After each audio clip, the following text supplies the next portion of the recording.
മാധ്യമം editorial 2020 December 21.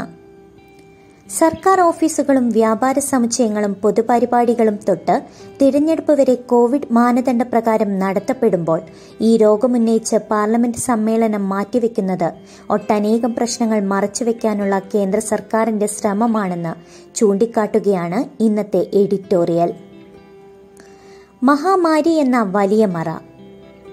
ലോകം ഇന്ത്യയെ ജനാധിപത്യത്തിന്റെ മാതാവെന്ന് വിളിക്കും. പുതിയ പാർലമെന്റ് കെട്ടിടത്തിന് തറക്കല്ലിട്ട് പ്രധാനമന്ത്രി പറഞ്ഞതാണ് ഇത്. ഇതേ ആഴ്ച രാജ്യം കേട്ട മറ്റൊരു വാർത്ത പാർലമെന്റിന്റെ ശീതകാല സമ്മേളനം വേണ്ടെന്ന് വെച്ചതാണ്. ജനാധിപത്യമെന്നാൽ കെട്ടിടം പണിയലോ അതോ ജനപ്രതിനിധികൾ കൂടിയിരുന്ന് പ്രശ്നങ്ങൾ ചർച്ച ചെയ്യലോ എന്ന ചോദ്യത്തിന് ഇതിനേക്കാൾ മൂർച്ച കിട്ടുന്ന മറ്റൊരു സന്ദർഭം ഉണ്ടാകില്ല.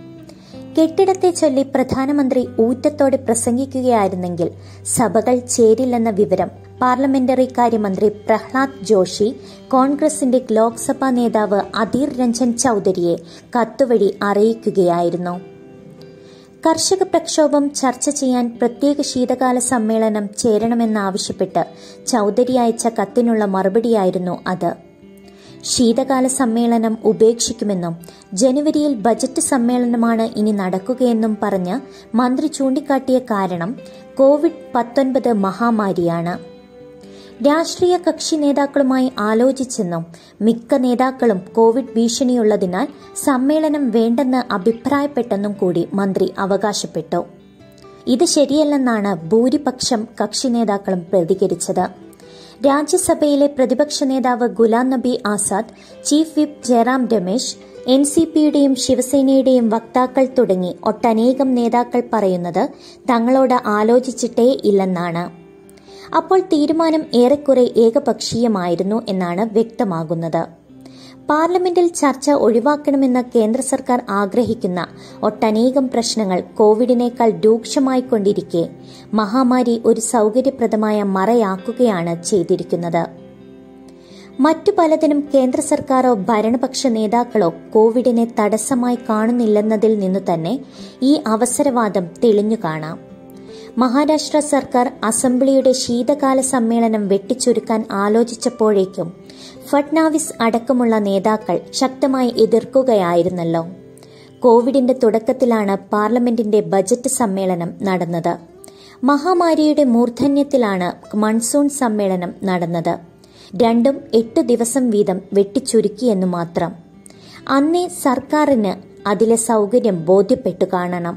മൺസൂൺ സമ്മേളനത്തിൽ 25 ബില്ലാണ് പാസാക്കിയെടുത്തത്. അതിൽ 15 എണ്ണം രാജ്യസഭയിലായിരുന്നു. അതിൽ തന്നെ 7 എണ്ണം 4 മണിക്കൂർ കൊണ്ട് ചുട്ടെടുക്കുകയായിരുന്നു. വോട്ടെടുപ്പ് വേണമെന്ന പ്രതിപക്ഷത്തിന്റെ ന്യായമായ ആവശ്യം ചട്ടവിരുദ്ധമായി തള്ളി കാർഷിക ബില്ലുകൾ പാസാക്കിയത് കോവിഡ് നൽകിയ മഹാസൗകര്യം കൂടി ഉപയോഗിച്ചാണ്. തലസ്ഥാനത്ത് കോവിഡ് ബാധ നവംബർ 16 ശേഷം ഗണ്യമായി കുറഞ്ഞതായി കണക്കുകൾ പറയുമ്പോൾ മന്ത്രിയുടെ മറുവാദം തണുപ്പ് കാലത്ത് അത് വർദ്ധിക്കാനുള്ള സാധ്യത ഉണ്ടെന്നത്രേ. പക്ഷേ ഈ തണുപ്പ് കാലത്താണ് പ്രധാനമന്ത്രി അടക്കമുള്ളവർ പങ്കെടുത്ത മഹാറാലികൾ ബീഹാറിൽ നടന്നത്. വാരാണസിയിൽ മോദിയുടെ ദീപാവലി പരിപാടിയുണ്ടായി. ബംഗളൂരുവിലും ഹൈദരാബാദിലുമെല്ലാം BJPയുടെ പ്രകടനങ്ങൾക്ക് കോവിഡ് തടസ്സമായില്ല. ഇങ്ങ് കേരളത്തിൽ ത്രിതല തദ്ദേശ തെരഞ്ഞെടുപ്പ് പോലും നടന്നു. ബീഹാറിൽ അസംബ്ലി തെരഞ്ഞെടുപ്പും വിവിധ സ്ഥലങ്ങളിൽ ഇടക്കാല തെരഞ്ഞെടുപ്പുകളും. പശ്ചിമ ബംഗാളിൽ മാസങ്ങൾ കഴിഞ്ഞ് നടക്കേണ്ട തെരഞ്ഞെടുപ്പിന്റെ തീവ്ര പ്രചാരണവും കേന്ദ്ര ആഭ്യന്തരമന്ത്രിയുടെ നേതൃത്വത്തിൽ ചാക്കിട്ടുപിടുത്തവും നടക്കുന്നതും ഈ ശൈത്യകാലത്തു തന്നെ. സർക്കാർ ഓഫീസുകൾ, വ്യാപാര സമുച്ചയങ്ങൾ, പൊതുപരിപാടികൾ എല്ലാം കോവിഡ് ചിട്ടകളോടെ പ്രവർത്തന സജ്ജമാണ്. അമേരിക്കയിൽ പൊതു തെരഞ്ഞെടുപ്പും കോൺഗ്രസ് സമ്മേളനങ്ങളും പൂർണ്ണതോതിൽ നടന്നു.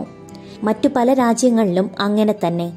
അപ്പോൾ ഇന്ത്യയിൽ മാത്രം, പാർലമെന്റിന് മാത്രം കോവിഡ് വിലക്ക് വരുന്നത് ജനാധിപത്യത്തിന്റെ മാതാവായതുകൊണ്ടാണോ? എല്ലാവർക്കും അവരവരുടെ ചുമതല നിർവഹിക്കാൻ കോവിഡ് തടസ്സമല്ല ഇപ്പോൾ. പാർലമെന്റിന് മാത്രം ചുമതല ഒഴിയാമെന്നത് യുക്തിസഹമല്ല. രാജ്യമെങ്ങും സഭാ സമ്മേളനങ്ങളും തിരഞ്ഞെടുപ്പുകളും നടക്കുന്നതിനർത്ഥം ജനങ്ങൾ അവരുടെ പ്രതിനിധികളെ തിരഞ്ഞെടുക്കുന്നത് നീട്ടിവെക്കാൻ പറ്റില്ല എന്നാണ്. അതേപോലെ തെരഞ്ഞെടുക്കപ്പെട്ട MP-മാർക്ക് ജനങ്ങളോടുള്ള ഉത്തരവാദിത്വവും ഉപേക്ഷിക്കാവുന്നതല്ല. ജനങ്ങളുടെയോ ജനപ്രതിനിധികളുടെയോ താൽപര്യമല്ല പാർലമെന്റിന്റെ ശീതകാല സമ്മേളനം മാറ്റിവെച്ചതിനു പിന്നിൽ. കേന്ദ്ര സർക്കാരിന്റെ മാത്രം താൽപര്യമാണത്. പാർലമെന്റിന്റെ അധികാരങ്ങൾ വെട്ടിക്കുറയ്ക്കുന്ന നയമാണ് മോദി സർക്കാർ പിന്തുടരുന്നത്. രൂക്ഷമായ ഒരുപാട് പ്രശ്നങ്ങൾ സർക്കാർ സൃഷ്ടിച്ചു കഴിഞ്ഞിട്ടുമുണ്ട്. കർഷകരുടെ പ്രശ്നം ചർച്ച ചെയ്യാനുള്ള വേദിയാണ് പാർലമെന്റ്. അതിനു മാത്രമായി ശീതകാല സമ്മേളനം വേണമെന്ന നിർദ്ദേശം ന്യായമായിരുന്നു. അതിനു പുറമെ തകരുന്ന സമ്പദ് വ്യവസ്ഥയും പെരുകുന്ന തൊഴിലില്ലായ്മയും പൗരത്വ നിഷേധവും തകർക്കപ്പെടുന്ന ഫെഡറലിസവുമെല്ലാം ജനകീയ സഭകളിൽ ചർച്ച ചെയ്യേണ്ട വിഷയങ്ങളാണ്. സമ്മേളനം മാറ്റിവെക്കാൻ കാരണമായി സർക്കാർ പറയുന്ന കോവിഡ് തന്നെയും പാർലമെന്റ് ചർച്ചയ്ക്കെടുക്കേണ്ട ഗൌരവമുള്ള വിഷയമാണ്. പകരം കർഷക വിരുദ്ധ നിയമങ്ങളും പാർലമെന്റ് കെട്ടിട നിർമ്മാണ കരാറുമായി കോർപ്പറേറ്റ് താൽപര്യങ്ങൾ മാത്രം നോക്കാൻ നിന്നാൽ ജനാധിപത്യത്തിന്റെ മാതാവ് വന്ധ്യയാണെന്ന് ലോകം വിലയിരുത്തും.